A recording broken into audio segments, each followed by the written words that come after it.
What's one thing you thought was success before recovery that now makes you cringe? One thing I thought was success before recovery that makes me cringe.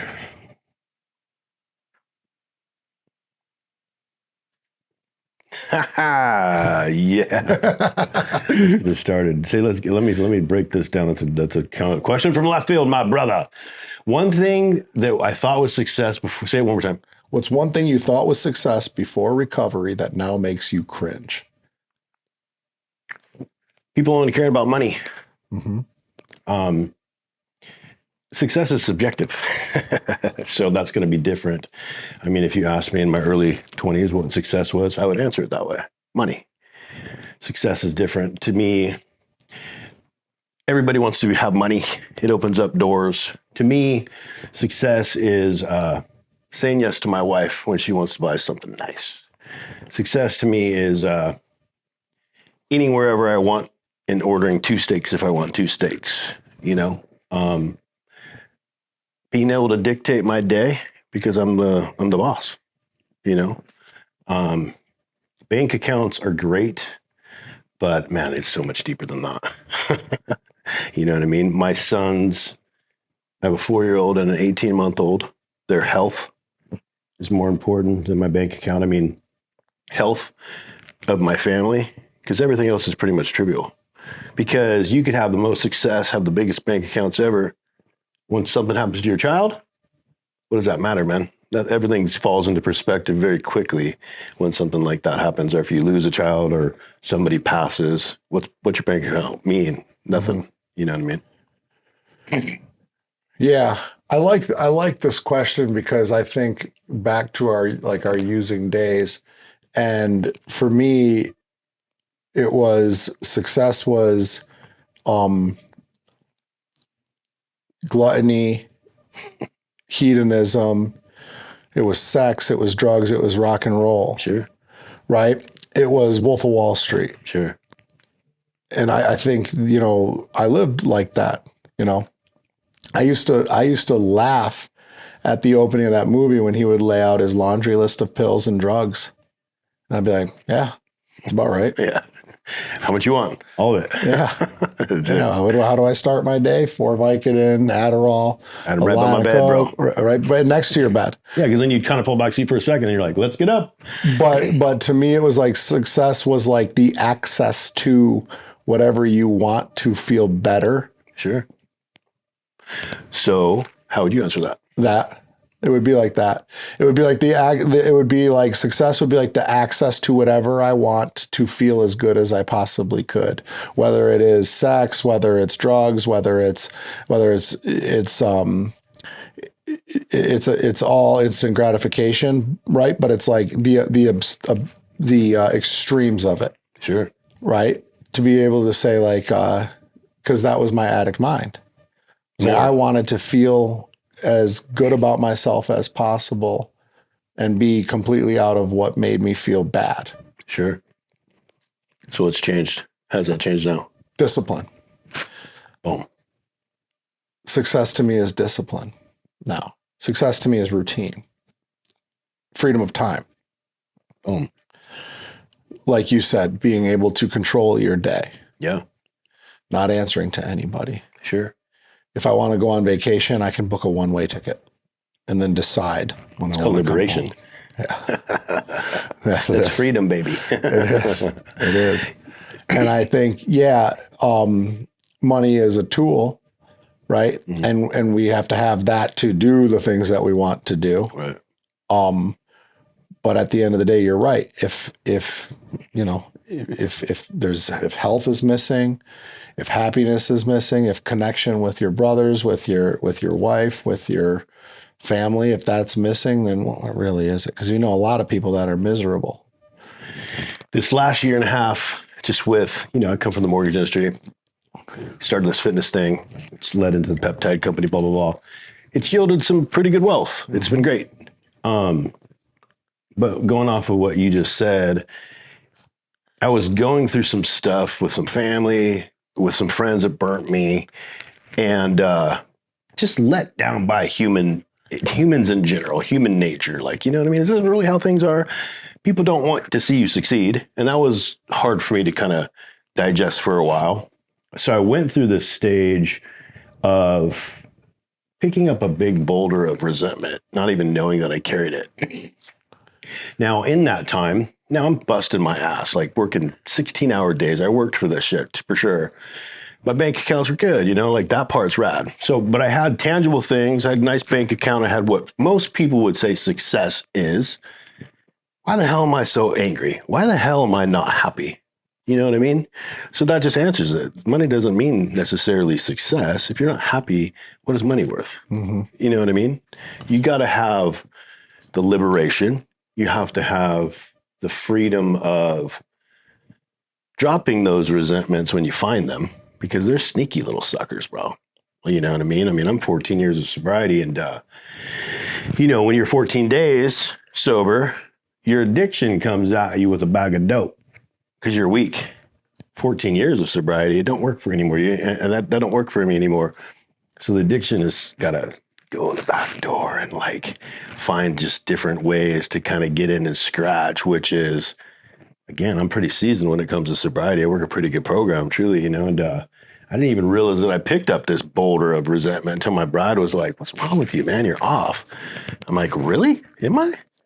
And then I sit and I think through it, because I do. I meditate in the morning and I think through stuff in the morning, and I realize I am actually angry. What the hell am I so angry at? It takes time to kind of digest that stuff, man. Break it down. You just brought two questions to mind. The first one is, and I guess I'm not sure which order I want to ask these in. Well, let's start with the resentment thing.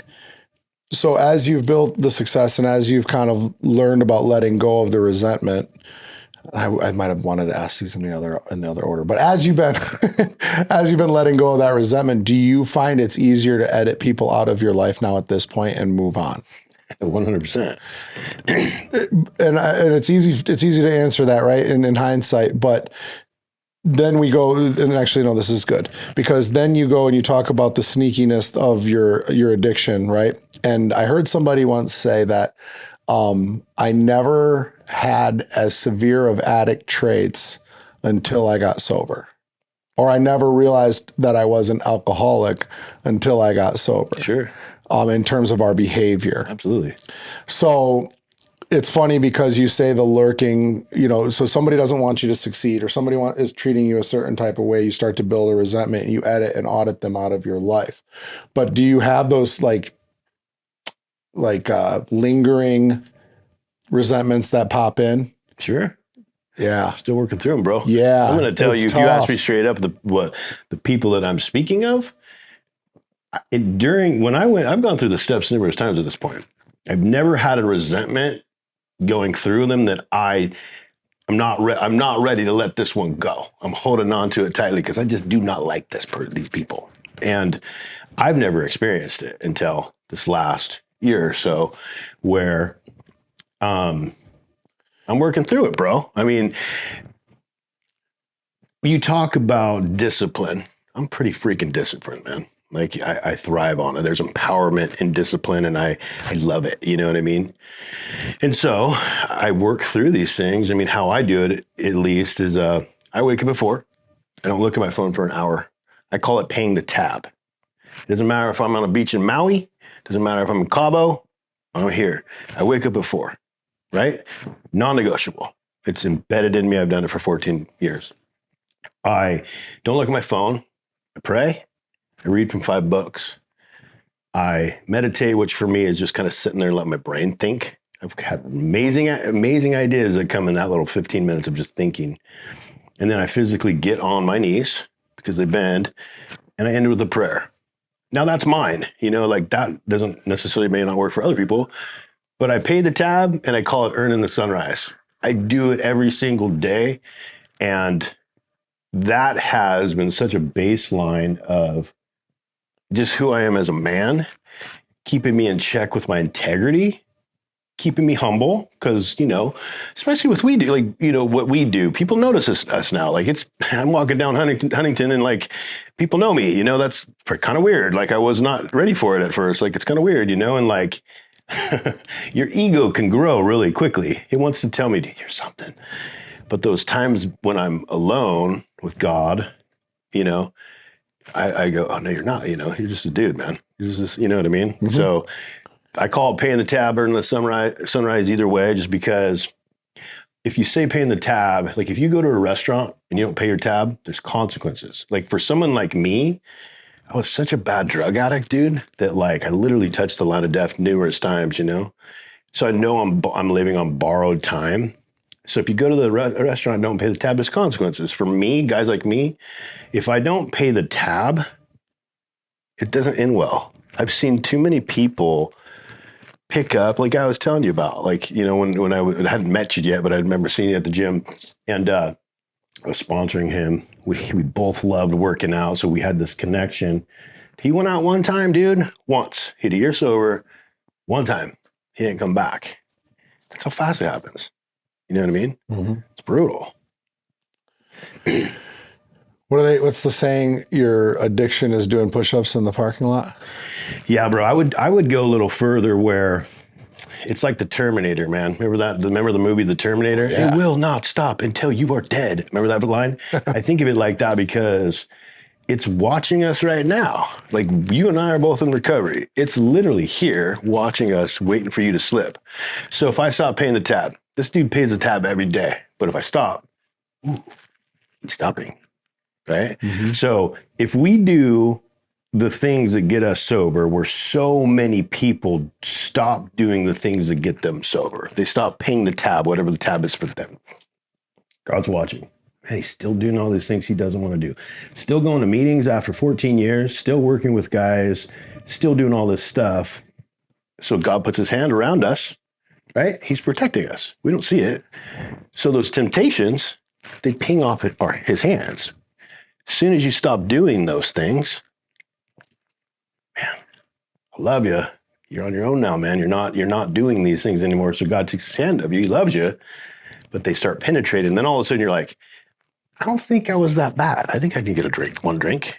So those temptations start to penetrate because you're not paying the tab anymore. You're not actively working on your growth. This is interesting that you bring this up. I've recently had a conversation with a buddy of mine in regards to this, and what you're talking about essentially is God giving you the blueprint, right? Like, and I think that a lot of times we confuse spirituality with something so esoteric that it gets convoluted, or like, or it's like, it's so magical, mystical that it's like whatever, but I don't really think it's that way. Sure. I think exactly how you described it is exactly what it is, right? We have the blueprint. So whatever you believe, the God of your understanding, let's just say, for example, it is the story of Christ in the Bible, okay? We have a book there that has the blueprint for you. Live exactly this way and don't do this, but the don't do this is the baseline. Sure. Right? Yeah. And just because you don't do the things that it says don't do doesn't mean that you're going to get the beautiful finish line. Yeah. You're just at the baseline. Mm-hmm. Right? But you follow the blueprint exactly like you what you just said, right? And your blueprint is your blueprint, right? Yeah. It's you're paying the tab and earning the sunrise. And I love that. I haven't heard it put that way. But I think that if people could actually just like understand that that is how it actually works, it doesn't need to be this crazy thing, this like mystery thing. Yeah, it's like life is very simple. Like God didn't make it complicated. We complicate it. Right. Like you play music. Yep. Most songs are 3 chords. Yep. Like anybody that doesn't play music, they're like, holy shit, like, whoa, that like, but it's 3 chords. Yeah. The bass is 3 chords, So it's not, we complicate it. You think it's all this like nooks and crannies where it's very simple. Like you just said, if you believe in the God of the Bible, why aren't you reading the blueprint? You got to do action to get it. There has to be an action. And the way I look at it is God watches us, man. You start cutting corners. You start lying to people, being a little shifty. If you have a business partner, take a little bit of money. Nobody will know. Well, God knows. So then he takes the hands off. Like, again, he loves us, man. And like, we're loved. Man, you know, you're on your own, man. You know what I mean? You have to, for guys like us, specifically me, it's in perpetuity, man. It is what it is, man. And like, I don't mind doing these little things because I see the outcome of the people that don't. And I'm not even talking about the people that go out and don't make it back. The people that I'm talking about, like you start, like, I don't have it in me. Like, I want you to be successful. Like, if you shine, I love it. That's rad, man. And like, I thought everybody was like that. Most people aren't. And again, it took me it was really hard for me to catch up to that. That's the truth because I've experienced it. I've had some success in different forms, you know, recently in the last, you know, year or so. And it just is what it is, brother. Most people just don't want to see you shine more than them. I think it's because most people aren't capable of being consistent. 100%. Why do you think it is? People are lazy as hell. But that's an easy answer. Maybe it is the answer. I think so because, I mean, we both work with numerous people in regards to all walks of life, wealthy people, overweight people, blah, blah, blah. Why is it easy for some and hard for others? It's a mindset. If you're going to I get to work out today compared to I have to work out today. Follow me? It's mindset. So gratitude. 100%. Like, dude, like it's about changing your mindset to the degree where even if you fake it, like I get to go to this meeting of Alcoholics Anonymous tonight instead of fuck, I got to go to this meeting tonight. I got to get my card signed. Yeah. You know what I mean? Like Yeah. There's a difference where it's the same dude, same meeting, just a difference in how he talks, verbiage, you know, like manifestation, law of attraction. We've talked about it today as we've been lifting weights and just, you know, we obviously have a connection. It's been an easy conversation. That's why I can't be around people that are shifty. I'm too attracted to the darkness, bro. Like we've talked about it. I came out of the womb just attracted to the dark side, man. I like fast women, fast drugs, fast music, you know what I mean? And like, if I don't pay the tab, I'm too drawn to that side too easily. You know, you separated. So as I went through this back surgery, I was in a lot of pain. You know, I'm still going to the gym, but I'm dealing with now this rock of resentment that I didn't even know I had it yet. And so I stopped going to some of my meetings. And that has not happened to me in a long time, 14 years, right? And as I separated, half the time I was in a lot of pain where I couldn't. Half the time I told myself I was in a lot of pain and I couldn't. I could have, you follow me? Mm-hmm. But I'm telling you with experience now, about 4 months, I checked out of Alcoholics Anonymous 100%. I had a big ass resentment to humans in general, people that I love that burnt me heavily. And somehow that bled into a resentment towards certain meetings. This dude's shady, dude. F him. I'm not going to go to that meeting anymore. Where if I'm in a right mind, I don't give a shit what he does. I'm going to go to the meeting anyway. Well, how's that guy going to affect me? See the difference? Mm-hmm. But as I separated from that, I started my brain got weaker, bro. And as my back starts hurting and my leg starts hurting and I'm in fucking pain, right? My mindset started to change.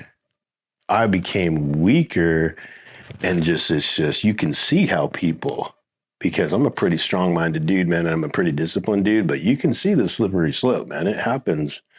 But you're talking, you know, pretty heavy circumstances, right? Going through back surgery, stuff like that, where the vast majority of people don't fall off like that because of, you know, strenuous circumstances in terms of health and things like that. Most people just fall off because, again, like you said, they're lazy, lack of discipline, instant gratification, and the rest of it.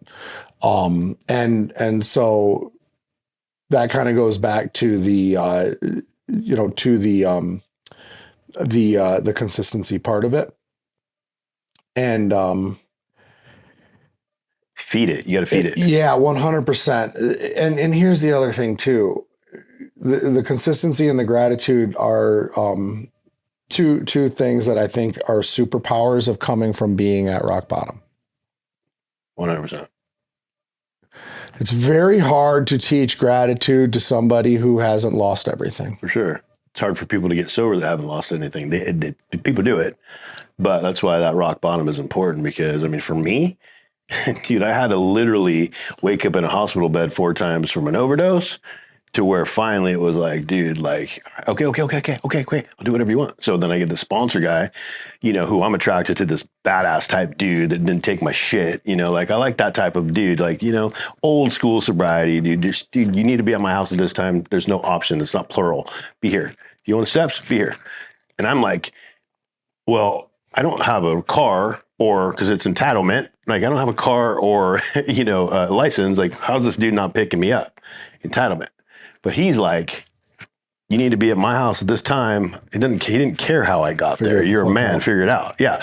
But in hindsight, that's the best gift he ever gave me. So there was this time I'm going through steps, things are going well. I'm waking up at 4 a.m, walking up Superior, waiting at the bus, taking a 2-hour bus ride to South Orange County selling golf clubs. Now, when I was 25, I was in the mortgage industry making 30, 40 grand, right? So I still in my mind thought I was something. So I'm taking this bus ride to South Orange County, bitching, I can't fucking believe I'm doing this. This sucks, blah, blah, blah. Sell golf clubs for 4 hours, take a 2-hour bus ride back.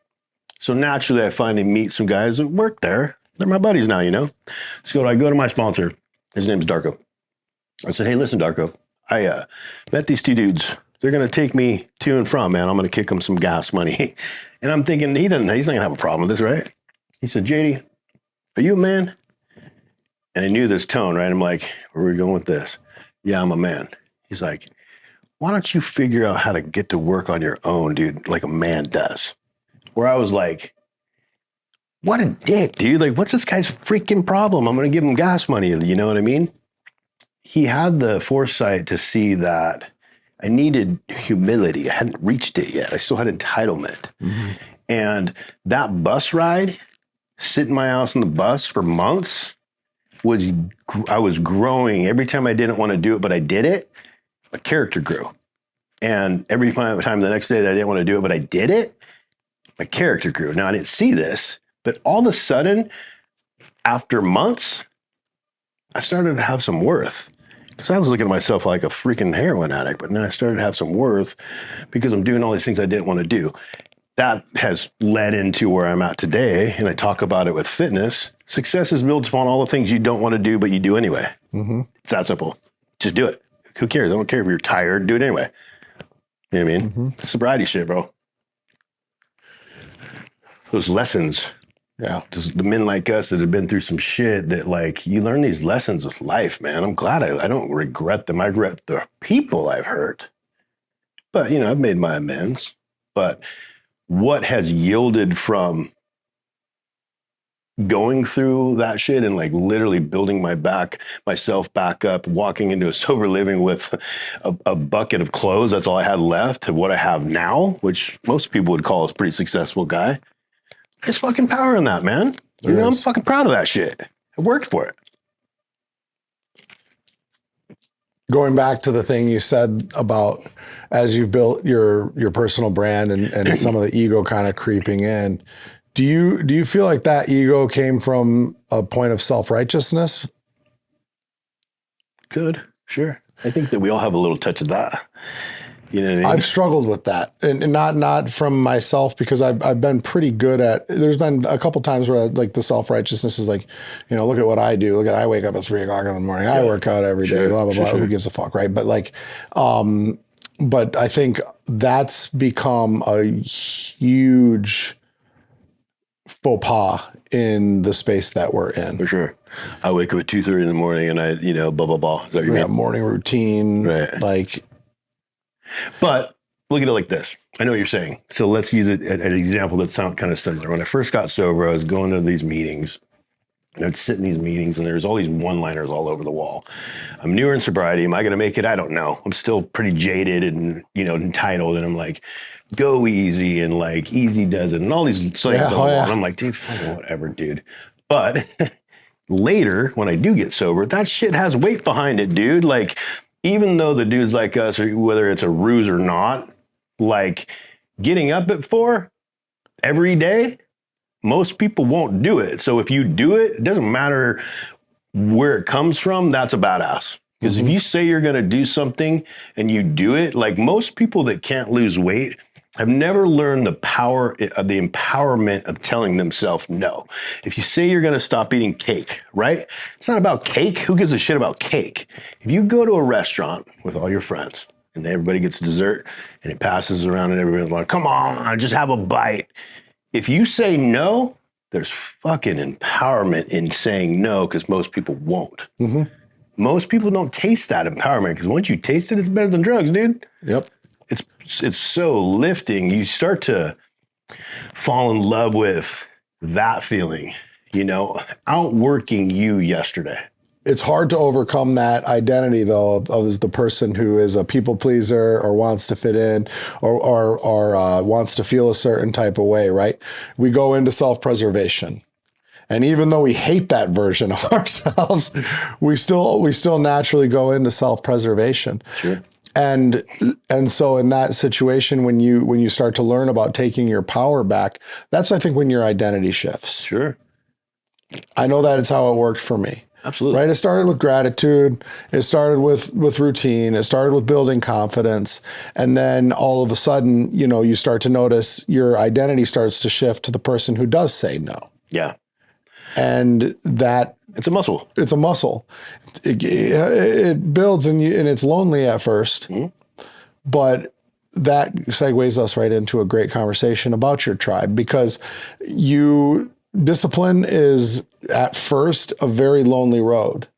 And then all of a sudden discipline starts to give you the things that you want in your life. And before you know it, you're starting to attract people who are also disciplined, who see, notice, and match you at your discipline or outperform you. And then so I think that's a big part of it. On the other hand, too, when we talk about what keeps us grounded, that would be helping people. 100%. Right. So it's so funny how you earlier you said something about going back into the fire, right? But then on the flip side, it's how we want to surround ourselves with people who are doing more than us and better than us, right? So we go up to the top, we drop back down, pick somebody up, keeping us grounded, reminding us of all the things that keep us from becoming self-righteous. Yeah. I think the thing is that people get into a space of mentoring, coaching, help, just sponsoring or whatever it is. And, you know, they're not fully invested into it. Sure. Right. They want to call themselves a mentor, call themselves a coach. And then they walk around self-righteous, just like we were talking about, egotistical and things like that. You can usually tell that person because it's a ruse. And it's typically because of one of two things. They're the biggest dick in the room and they're not around bigger dicks, right? Or they're not really reaching down and helping people. Sure. For people that struggle with, I say it all the time, and it doesn't matter. Everybody has their demons. For me, it was heroin, alcohol, same thing, you know? For some people, it's eating, porn, whatever. It manifests in all kinds of different ways. What happens is we as humans feel anxiety, feel depression, feel whatever, and you think it's depression. No, it's your soul screaming at you that you're not living up to your God-given potential. You're not living up to what I call God's order, which is just being a decent human, man. You know, like we were talking about, like, I don't think God complicates it, man. Like, it's very simple. I think the meaning of life, to me at least, at 48, is we're here to help each other. If you want release from like anxiety or depression or whatever, help somebody else with no expectation of getting anything in return. My sponsor told me words, some of the many words he told me. He said, JD, sober men are men of integrity. If somebody needs help, you say yes. So he said to me. And those words penetrated me, man. They penetrated my soul. And to this day, I live it, man. And I've been burned a lot of times, man. I've lent people money that I shouldn't have. I'm not patting myself on the back when I say that. A lot of times you probably, you don't get it back and it is what it is. But it's not about the money. It's about if someone needs help, you say yes. And that for me yields sobriety and ultimately peace of mind, contentment, which are always under construction. They're never complete. The world doesn't want you there, right? He's going to either send a pretty girl, shaking her booty at you at your work, trying to like get you off your point because, you're married or whatever. It comes in all kinds of different forms, man. You know what I mean? Like, because the world does not want you there. It's going to come at you in all different forms, man. Yeah. And the only way that I know how to do it is be decent, be kind. Like, we work in an industry where, dude, man, there's so many people that just talk so much shit. And it's like, dude, they're just miserable people, man. It sucks for you, man. Like, my response a lot of times if I respond, so every once in a while I'll do a video response and be like, listen, man, just try lifting people, brother. Like, you will get so much out of it if you just lift people up and try to knock them down. You know what I mean? Like, there's power in helping people. But some people haven't like gone through the fire that you and I have gone through to experience that, that yields a little bit of humility because you can only stay sober in any length of time with a certain amount of humility because ego will knock you on your ass every time. Yeah. It's dangerous. It is. I heard a guy the other day talk about how, it seems like a lot of people in this space are talking about that are leaders in this space, right? That are coaches, that are influential. I don't like to say influencers, but influential. Yeah, that are talking a lot about their personal growth again. Whether they're finding God and things like that. And he painted it in such a negative light. He's saying that a lot of these guys fell out of love with why they do things in the first place. And I think there's a little bit of truth to that. I think so. But I think that there's I think that a lot of us are leveling up personally more than ever. Given a lot of things that have gone on, whether it's in the media, politics, or just a reboot, there's a little bit of a reboot going on right now, and I think a lot of people that have established a lot of success are showing that side of them more. Mm-hmm. I think that the vulnerability is a good thing. Sure, I think it's an attractive thing, but I think that there's already people out there that are looking at it as a negative, maybe not a negative thing, but as a weak thing. And it's like, well, hold on a second. Isn't that why we got in this to begin with? That's where people connect, bro. I'll tell you an example. So I'll give you a perfect example. Like, my mom passed when I was 20. If I meet somebody that one of their parents has passed, it's an instant connection, bro. You've been through some shit. You know exactly what it was like for me. Instant connection. Mm-hmm. We connect in vulnerabilities. So if we don't share our vulnerabilities, we're doing it wrong. Mm-hmm. You know what I mean? Like, on my channels in particular, I don't edit things so, like, I'm not, you know what I mean? That's just the way I do it. I don't know. If people like it, cool. If they don't, cool. I don't care. Like, I started doing it for me. It wasn't like this agenda to, like, get a certain amount of followers or even make money. It didn't start like that. It was organically, I needed an outlet. I started a company called Unwoke during COVID, and it was a bold statement for me. I felt personally that God was saying, you need to stand up. And the reason I say that was this. I wasn't going to buy what they were saying. Like, I'm not a mask wearer. If you want to wear it, cool. I don't care what you do. Say that back to me. That's all I wanted. But like, my stance was like, if you're a dude that has some issues and you're going to go into a restroom dressed as a woman that's going into a restroom, like, it's not happening on my watch, man. So Unwoke was a bold statement to that. No way. I'm not doing that. So my point in bringing that up is this. People weren't ready for it, and I was attacked. But it wasn't about them. Like, I was ready to die on this hill because it was about me and God. I felt God was saying, stand up. So I did it for a year. And I was called a bigot, a racist, every day. I grew that Instagram channel very quickly before Instagram, of course, shout out at me, And, but after about a year, it ran its course, man. I was tired of being involved in like political toxic bullshit. It was so toxic. It wasn't yielding contentment in any form. So I put it to bed.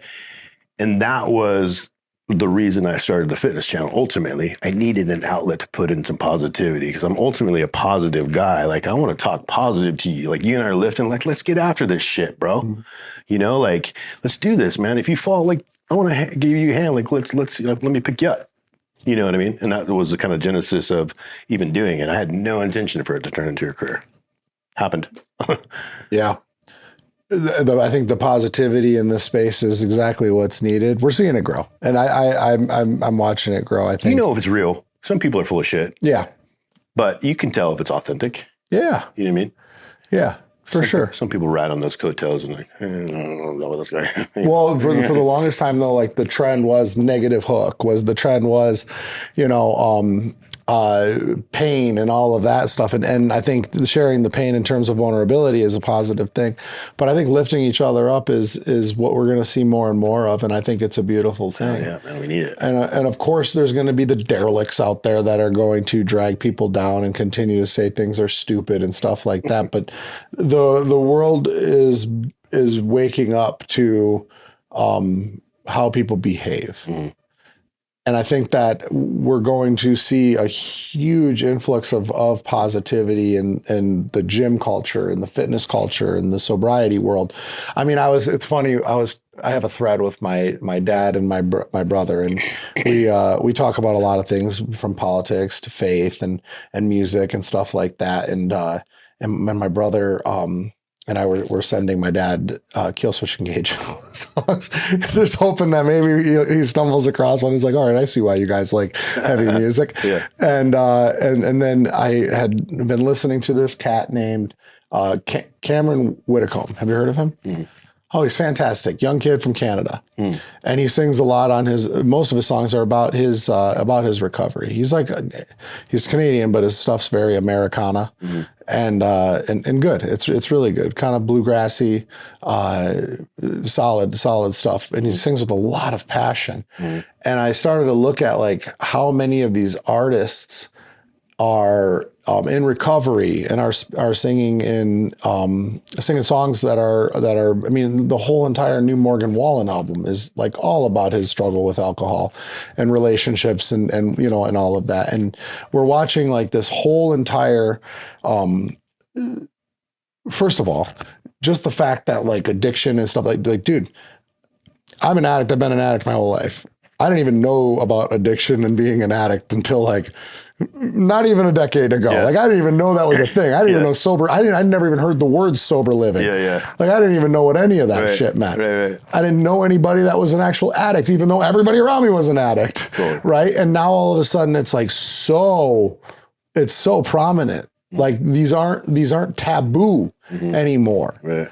This is stuff that people are talking about in terms of positivity, personal development, overcoming your demons, you know, getting sober.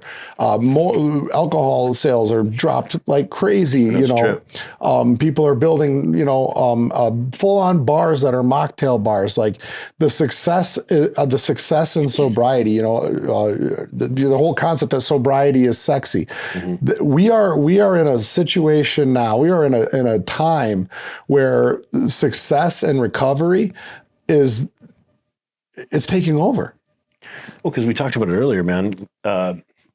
Alcoholics, drug addicts are the most talented people. I did a post that I was thinking, ironically, I was talking with Jeremy. I did a podcast with Jeremy, and we were talking about, I don't remember how he worded it. He said there's a small percentage, I think he called it the warrior gene, where the way he articulated it was that. The way that I articulated it was the black sheep of the family. I'm the black sheep. I was different from my family. I felt different, like I didn't feel connected. They were like super Christian and all this stuff. And I'm like, I saw hypocrisy in it. So I'm like, dude, I'm not doing any of that. Like, you know what I mean? Like I went the other way. But I always felt off, crooked. Like I didn't have my V8 today. Do you know what I mean? And I always had this intuition, though, to read a room. Like I could walk into a room that had like a dark energy. I didn't know it at the time. I was intuitive as shit. At the time, it's not seasoned. I don't know what that was. Or I could meet somebody and I instantly like them, or meet somebody instantly don't like them, right?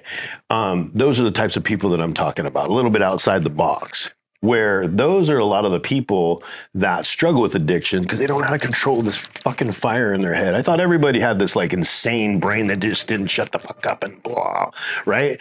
And that wasn't true because I remember one of my best friends, I don't know, like late teens or whatever, and I was explaining how my brain worked. He's like, no, dude, like that's really, I'm like, yeah, you don't like just feel like a fucking ball of energy. He's like, no, dude, it's just how it is, man. You don't know how to contain it.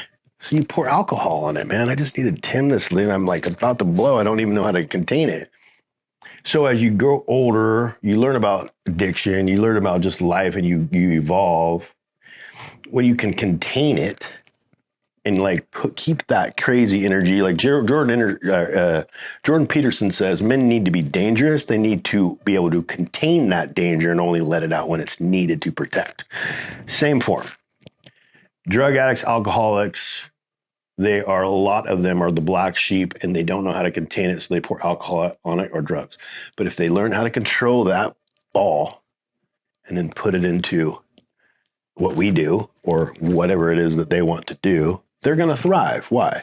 Because they're fucking talented as shit. Right. You know what I mean? Talented, funny, resilient, obsessed, 100. committed. Right? Like, dude, like I give my all in everything, bro. Like at the end of my day, I'm so fucking tired. Like I'm exhausted because I like literally give my all to it. When I was a drug addict, I gave my all to it, bro. Yeah. Like I was a good fucking heroin addict, bro. It almost killed me, but I fucking gave my all to it. Like that's what I mean. Like we give our all to things. There's a saying that I love. I heard it right when I got sober and I'm like, oh my God, that's so funny. Like you can take an alcoholic, drop him off in the middle of a desert naked, and in 3 days, he'll pull up in a Ferrari with $10,000 in the back seat. You know what I mean? We're talented motherfuckers. Well, yeah, you know what I mean? Like, how do I, never having any money, still have heroin in my veins every single day? Well, you got to get pretty fucking creative. Right. You know what I mean? So you can use that energy for something positive. You shine, man. 100%. You shine. I spoke at this event not too long ago, and that was kind of like my keynote was I would take an addict over anybody. If I had two people that were equally qualified, 100. and I knew somebody that has been at the bottom and got to the point where he's qualified with the person that hasn't, Yep. at least I'd put my money on that guy all day long. My whole company is filled with recovery. Every single I noticed when I walked in. Okay. Yeah. every single one of them. They're talented, man. And they work hard and they're loyal. I mean, gosh, in the world we live, God, man, loyalty is it's a pretty big commodity to me because it's just not there. Yeah. You know what I mean? So for me, that means a lot. Yeah. You know, I would take an addict over anybody, and the resilience, commitment, and the obsession. It's adopting these things, these habits, this mindset that we speak of, where, I don't know what your road to recovery was, but again, we touched on it a little bit earlier where in the sober living, I was watching everybody hit snooze. Okay. So I decided I'm not going to ever hit snooze again, and I've kept my word, and that's empowerment in that. Right. And I decided I don't ever want to feel what it feels like to be broke ever again. Because I was broke at the time. I'm like, I will never be broke again. And you have to have the work ethic to back it, though. You know what I mean? And those are the things that, like, the drug addicts or alcoholics or whatever, they've walked through the fire. And if they've truly, truly, truly had enough of all that life, they're willing to do whatever they have to do to separate themselves from that life, and work their ass off. Like my mentality is, you'll never fucking outwork me, dude. There's way more talented people, but you won't outwork me, dude. That's just the mountain mentality that guys like us have to have. But then we have that, and that's why we succeed. You know what I mean? Like, You have to have that mindset. If you don't have it, man, that's what I'm putting into my sons. Like, the world is full of weak men, passive men. It's kind of scary, and so, I'm going to raise my sons to be warriors, man. And they're going to just, be little badasses because God, the world needs it, man. They're just going to run over the rest of the world because, man, these young kids, like, you ever walk down HB, dude, and just look at some of these kids, like, there's no manhood in them. Whoa, it's a little scary. It is. It's crazy. Yeah, I've had a couple of different experiences downtown. This was good. So if somebody's watching this and they want to find you, what's the best way to find you? I am on social media, JD _Denham, DENHAM _fit. I'm on that all day. Very nice. Yeah. Social media. Thank you for coming on. Appreciate you, bro. Guys, if you like what you saw, make sure you click subscribe, shoot us comments, likes, all the love, and we'll put all of JD's stuff below as well so you can find him very easily. Thank you so much for tuning into the Justin Wenzel podcast. We'll catch you next time. Take care, guys.